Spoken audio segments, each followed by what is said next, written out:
Music by Shubham राज। मक्खन मलाई बारू दिल के दवाई बारू लइबन के चूसे वाला तू ही मिठाई बारू मक्खन मलाई बारू दिल के दवाई बारू लइबन के चूसे वाला तू ही मिठाई बारू यही से सच्चा लोग बाजारा हो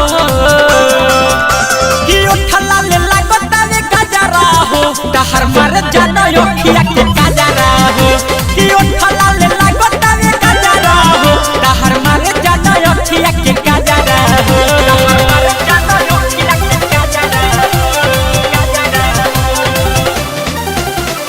music by SBR studio Bhagalpur.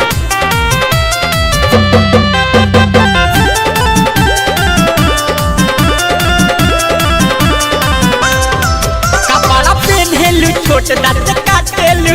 मन रह जाता हमारो हर के कहा देखी गोराई सभे जाता पागल मन करे कुछ गली पकड़ के कपड़ा पहनेलू छोट दांत काटेलू मन रह जाता हमारो हर के कहा देखी गोराई सभे जाता पागल मन करे कुछ गली पकड़ के हटाई हट नहीं नजरा हो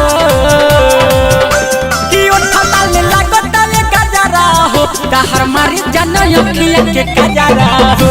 कि उठला ले लागता में गजरा हो डहर मारी जाना योखिया के गजरा हो योखिया के गजरा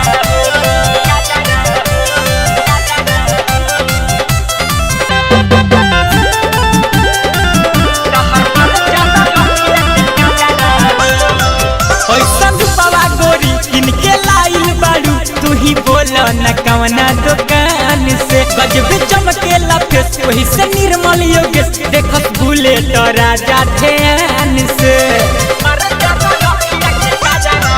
पैसा रूपवा गोरी इनके लाई बारू तू ही बोल न कवना दुकान से गजब चमकेला फेस वही से निर्मल योगेश देखत भूले तो राजा ध्यान से समझ में आवे नहीं मजरा हो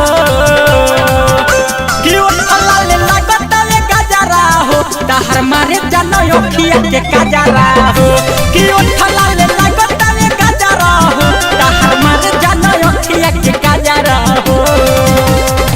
मक्खन मलाई बारू दिल के दवाई बारू लइबन के चूसे वाला तू ही मिठाई बारू यही से सच्चा लोग बाजारा हो कि उठला ले लागता में गजरा हो डहर मारे जाना योखिया के गजरा हो कि उठला ले